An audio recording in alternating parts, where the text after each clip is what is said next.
Well, Austin may be the live music capital of the world, but the music scene is really evolving, with more musicians now moving outside city limits. Results from the 2022 Greater Austin Music Census were released today and shows how that landscape has really changed. Joining me now is Tamar Williams, a musician and organizer. Tamar, thank you so much, first of all, for being here. And you have such a unique perspective, too, because you are a musician. You've been here a long time. So let's just delve into this. We know the census is the first of its kind since 2014, really sourced entirely by the community.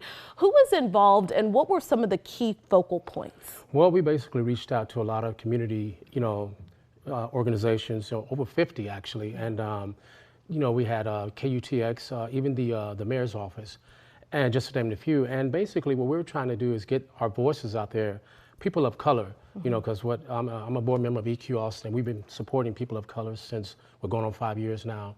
And so we sort of concentrate on the ones that are normally left out, that are not talked about, or basically not thought of. And so we were basically doing the survey for that particular reasons to make sure the numbers are counted. And so we can definitely see the readout at the end.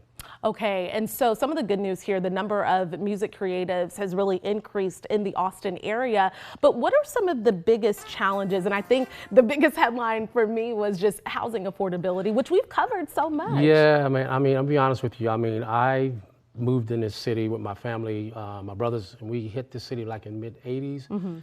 And the demographics when it came to black artists, at that time was completely different from where we see right now. And so what has happened, I moved out to, Williamson County to Leander. And now you fast forward to where we are now, 2022, you see there's a great increase of, artists of color, black artists.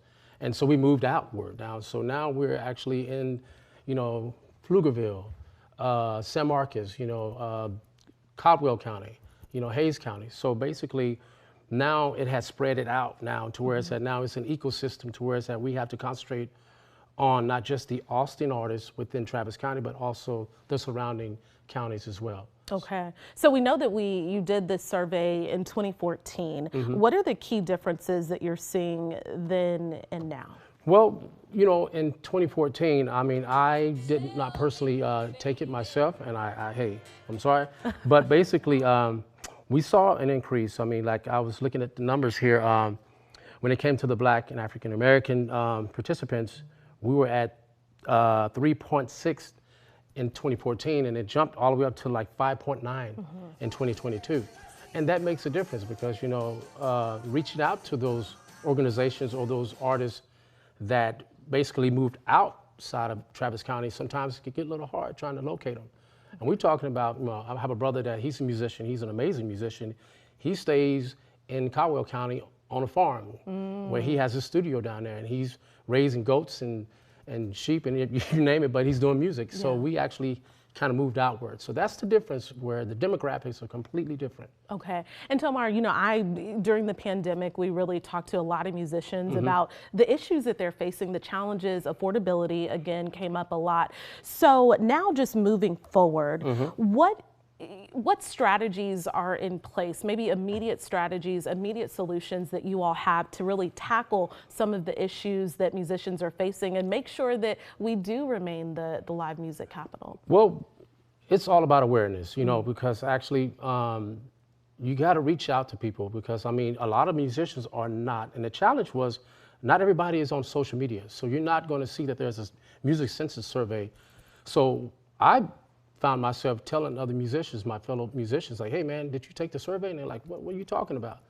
I'm like, the Austin Music Survey. Like, what is that? So that was a challenge, to trying to get everyone to be involved that are not on social media, and so that was a big challenge to get everyone involved. So when it comes to affordability, we're finding ways coming out of the pandemic and then post-pandemic, it was really, really hard for musicians that just relied on playing live music. And there were a lot of musicians that didn't have albums or CDs out there.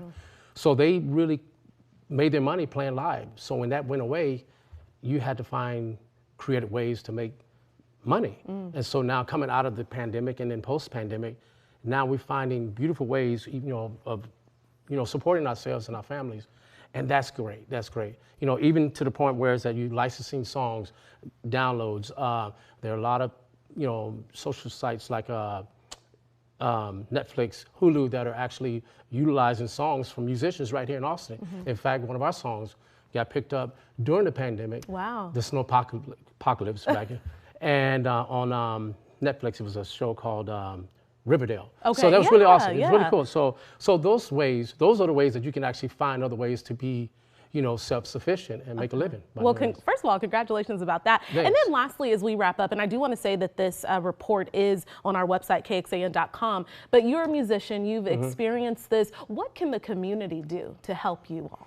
Well, the community, first and foremost, get out and support, which camera I'm in right here? We're in camera 2. Camera 2, support live music, man. I mean, be honest with you, man, we tour, and I'm be honest with you, sometimes we can take, you know, music in this city for granted and talent in this city for granted.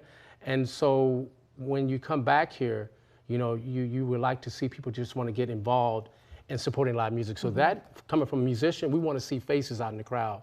We want to hear the noise. We want to hear the immediate response, crowd response. Yo, the energy, man. I feed off energy. Yes. You been to one of my shows yet? No, I haven't. Okay, so we'll have to talk about that during the commercial break. Okay. Tomar, thank you so much. Again, all the information he's referencing is on our website at kxan.com. We'll be right back. Appreciate it.